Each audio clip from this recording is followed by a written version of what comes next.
avtomobilin mövcudluğu. Bu ifadə belə qəribə bir ifadə kimi sizin qulağınıza denk gələ bilər, amma əslində arxamda olan avtomobil güzgüdən belə baxanda məlum olur ki, arkada avtomobil var. Yəni onun hənirtisi, o hənirtini ətrafda olanlar eşidir, salonda olanlar eşitmirlər. Avtomobilin həzmi, brutallığı. Biz hal-hazırda bəlkə də 2025-ci il üçün ən brutal avtomobili test edirik. Rolls-Royce Cullinan 2-ci seriya.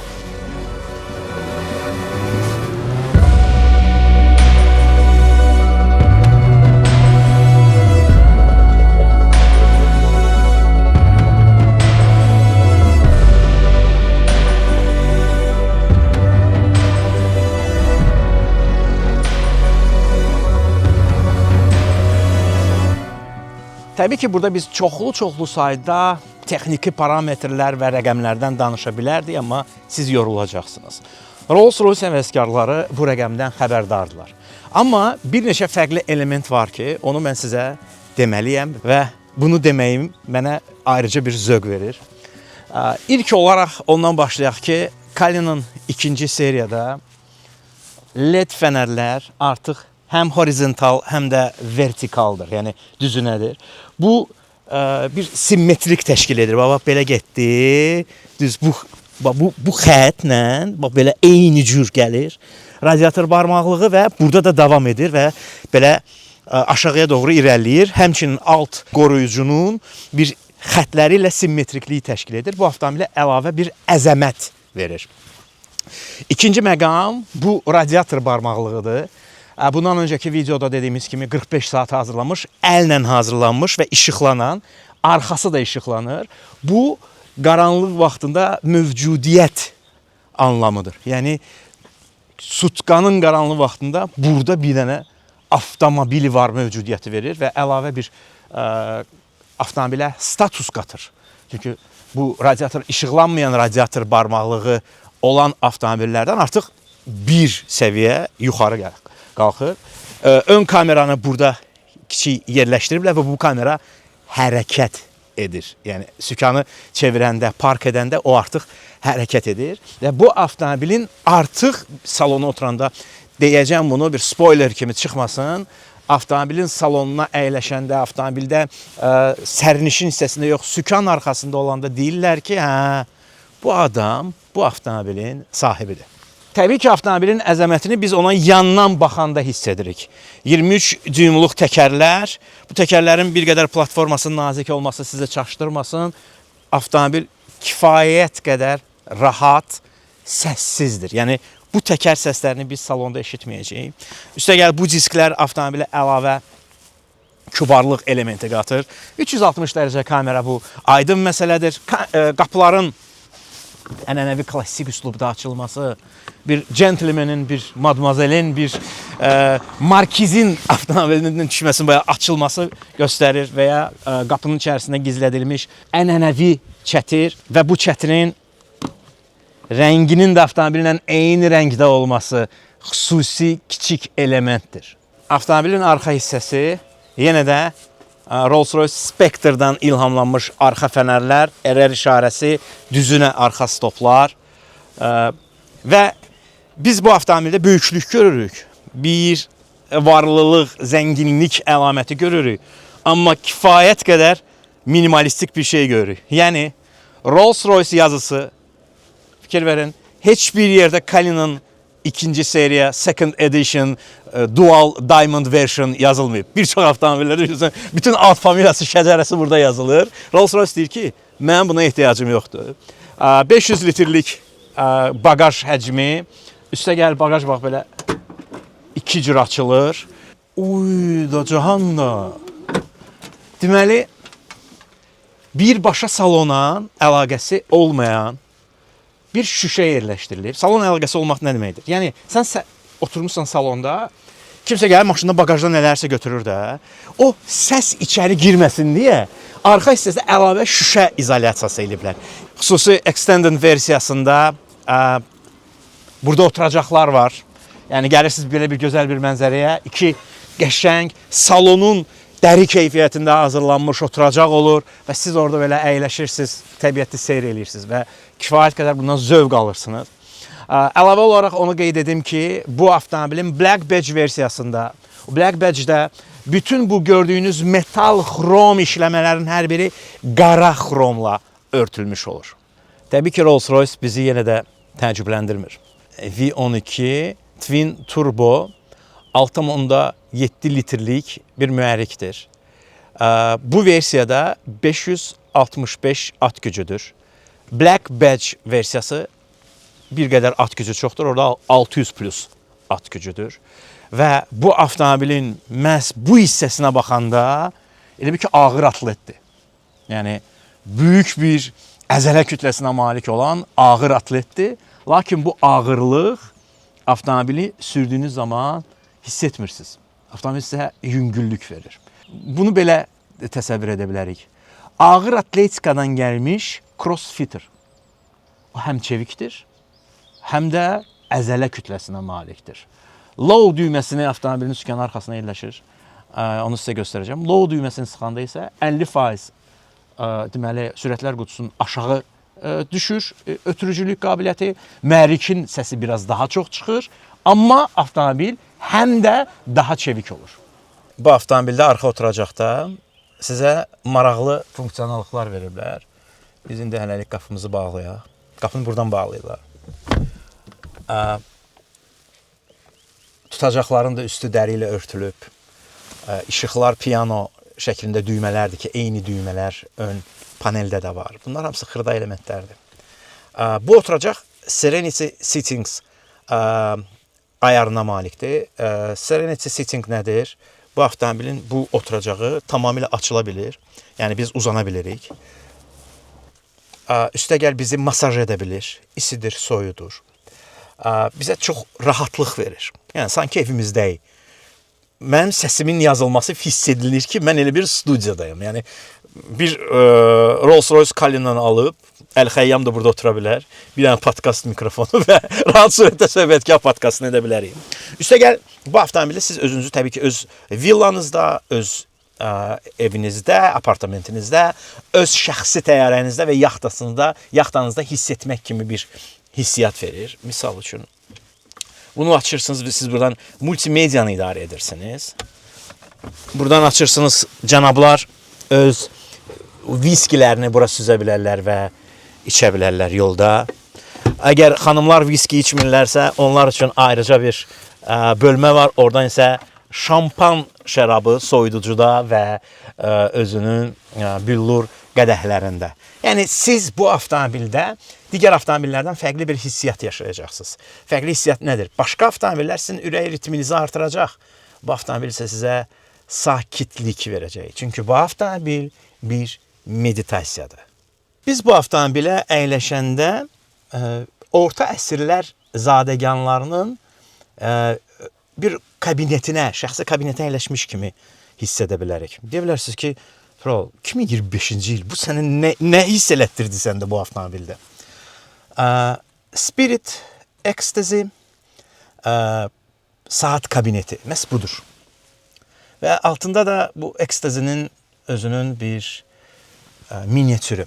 Orta əsrlərdə insanlar böyük əşyaların, hansı bir simvolların kiçik minyatürlərini yığmaq, kolleksiya etmək kimi bir xasiyyətləri vardı. Yəni, kiçik minyatür kitablar ola bilərdi ki, İçəri şəhərdə minyatür kitabxana var.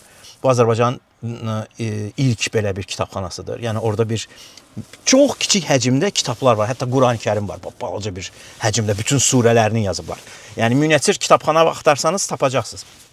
Və bu cür minyatürlər bu zadəganların, kübar insanların kolleksiyasında var idi. Bax, bu bizim Rolls-Royce'un ənənəvi simvolunu bax belə kiçik saat kabinetində yerləşdiriblər ki, varlı insanlarda, zadəganlarda və ya centlemenlərin bax belə bir saat kabineti vardı və bu işıqlanması fərqli animasiyalarda olur. Bu bizə o ruhu verir, o zadəganlıq ruhunu verir.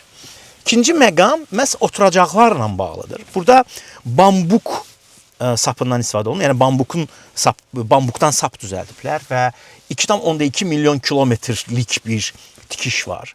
Və burada xüsusi naxışlar var, sanki onlar iç-içə keçiblər. Bu mənə bir Yapon tikiş sənətini xatırladır. Rəng təbii ki mükəmməldir və çox gözəl bir rəngdir.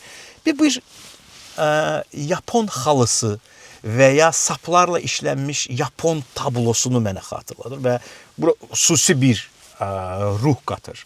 Və üçüncü ən böyük məqam əsrin əvvəllərində 20-30-cu illərdə olan avtomobillərin ruhunu bura köçürdə biliblər. Bunlar daha çox bu metal işləməli hava vurucularının bloklanması və açılmasıdır.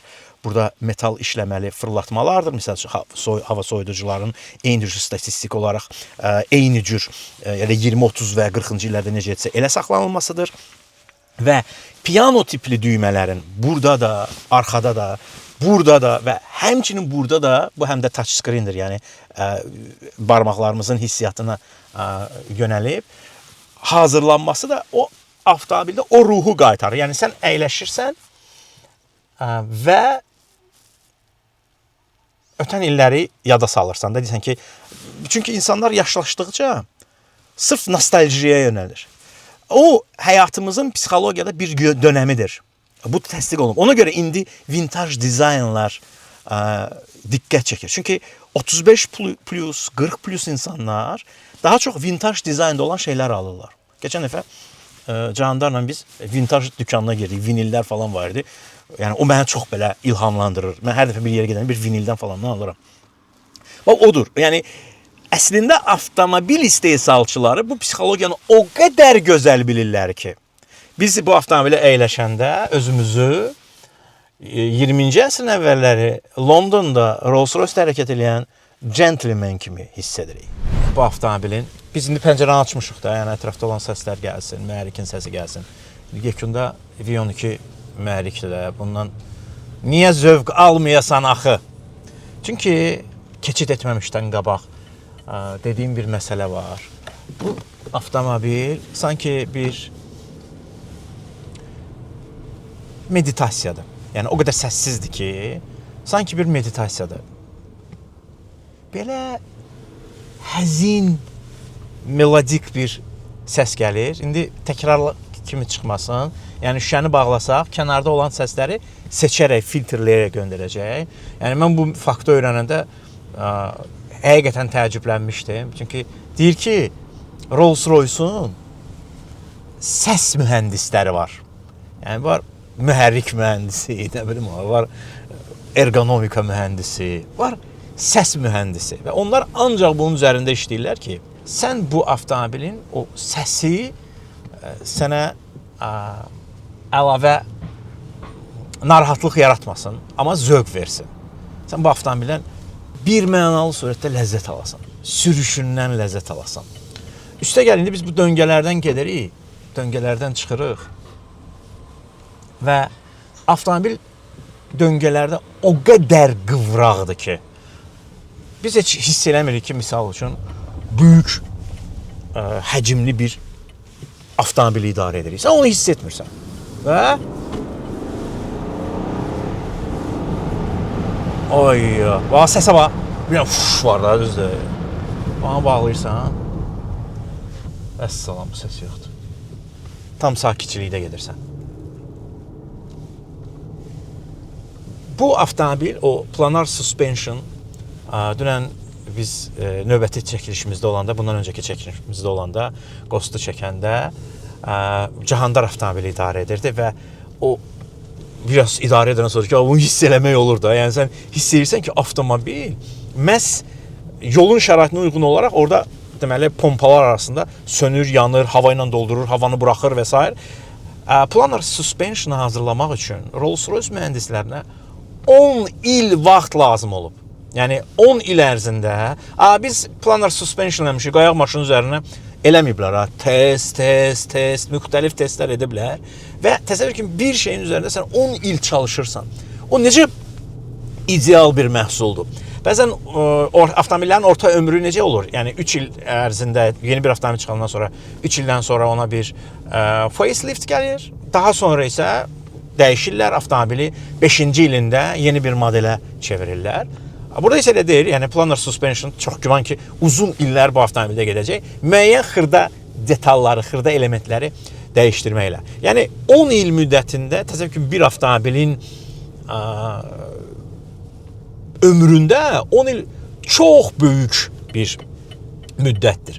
Amma burada bir böyük bir səbrin də biz şahidi oluruq ki, başını buraxın getsin də elə də bunu adi şeydən. Yox. Çünki biz bu avtomobillə yola çıxanda sən gözəlliyə bax. Sən bunu sürəndə sən o ləzzəti duymalısan da, sən hiss eləməlisən. Ki ümumiyyətlə Rolls-Royce avtomobilləri, yeni Rolls-Royce avtomobilləri test edilən zaman, hazırlanan zaman uzun illər bundan öncə məhz Britaniyadan bura gətirilirlərmiş. Yəni mühərrik burada yığılırmış. Burada test edilirmiş. Çünki buradan hava şəraiti, dağlar, eniş var, yoxuş var və s. O avtomobili test etməyə imkan verilmiş. İdeal şərait imiş. İngilis zadəganları zaten bura dincəlməyə gəldilər və Rolls-Royce avtomobilləri burada test edilirdi. Üstəgəl GPS sistemli ötürücü qutu. Artıq GPS məndən öncə bilir ki, mən neçə metr hündürlükdən gedirəm. Mənim yolumu artıq bilir də, xəritə görür bunu. Və sürət qutusuna informasiyanı ötürür ki, Tural indi yoxuşdan aşağı gedir. Sən bu qədər istifadə eləsən sürət qutusundan, buna keçsən daha rahatdır. Yəni sənə əlavə güc vermir, əlavə enerji sərfiyyatı vermir və bu avtomobilin yanacaq sərfiyyatına da təsir edən bir şeydir. Məsələn, indi biz bu avtomobili sürürük. Bu V12 mühərrikdir. 6.7 litrlik mühərrik həcmi var. 565 at gücüdür. Yəni bu avtomobili digərlərindən fərqləndirən nədir? Birincisi, bu avtomobilin ümumiyyətlə rəqibi yoxdur. Bir mənalı surətdə. Yəni rəqibsiz bazarda rəqibsiz bir avtomobildir. 2 planar suspension sistemidir ki Ghost 2-də də var idi. Burada da var. 3 GPS sürətləri qutusu. 4 oturacaqların bambuk liflərindən sapla düzəldilməsi və tikilməsi və xüsusi bir sənət əsərinə çevrilməsi. Yəni bu avtomobil bir sənət əsəridir. Necə olur? İnsanlar bahalı tablo alırlar, evindən asır. Deyirsən, o şəkildir də, divara nəsə vurublar. Bu avtomobilində onlar üçün böyük bir əhəmiyyəti olur. Çünki burada bir sual gəlmişdi mənə, Facebookda paylaşmışdım. Yazmışdı ki, niyə bu avtomobillər bahadır? Çünki bu avtomobillər xüsusi hazırlanmış avtomobillərdir. Bir mənalı surətdə. Yəni bu hər detala diqqət edilib. Sən bu avtomobili əyləşəndə Rolls-Royce'un sükanı arxasında sən başa düşürsən sükan niyə belədir. Sən başa düşürsən niyə metaldandır hava vurucularının başlığı. Niyə məhz əsl metaldan, ağac materiallarından, dəridən, məsələn, sükanın bu hissəsindəki isə dermantin deyil, dəri əvəzləyici deyil, parçadan istifadə olunub. Niyə bulut kölgələrindən, indi buludda havadır, bax, şeydə baxanda, oturacağa baxanda onu da görmək olur. Məsələn, o bulut kölgələrindən ilhamlanaraq kölgə effektindən istifadə ediblər. Bunun səbəbini və fəlsəfəsini başa düşürsən. İndi kimsə Rolls-Royce sahibidir, sözün əsl mənasında avtomobilini hələ də başa düşməyib, özü üçün açmayıb. Bu başqa məsələdir. İnsanlar hər zaman öyrənirlər və tam normal bir şeydir. Amma mənim artıq bu mənim neçənci Rolls-Royce testimdir. Təxmini bir 5-ə yaxın Rolls-Royce test videom var kanalımda. Rolls-Royce idarə edəndə aldığım şey budur. Bu xüsusi avtomobildir və xüsusi insanlar üçündür. Yəni, məsələn, Cullinan, bu bilirsiniz, dünyada ən böyük brilyantın adıdır əslində. Cənubi Afrikada tapılmış Cullinan brilyantının adıdır. Ona görə buna veriblər. Yəni, bu çox böyük bir crossoverdir. Bu, yaş olaraq da başqa yaş kateqoriyası olan insanlar üçündür. Yəni, bu avtomobilin sükanı arxasında 20-25 yaşlı şəxsi təsəvvür etmək biraz çətin olur. Amma artıq 35 plus olanda, mənim 43 yaşım var, 43 yaşım olanda, bu avtomobilin sükanı arxasında özüvü təsəvvür edə bilirsən və sən özüvü bu sükan arxasında tapa bilirsənmi? Yəni, olur bəzən insanlar deyirlər ki, niyə bu avtomobili test edirsiniz? Bir yazıb, deyir görəsən şeyin Rolls-Royce'un buna ehtiyacı var. Dostum, burada söhbət ehtiyacdan getmir. Söhbət bundan gedir ki, Rolls-Royce ki, mən belə bir avtomobil düzəltmişəm. Gəl ləzzət al.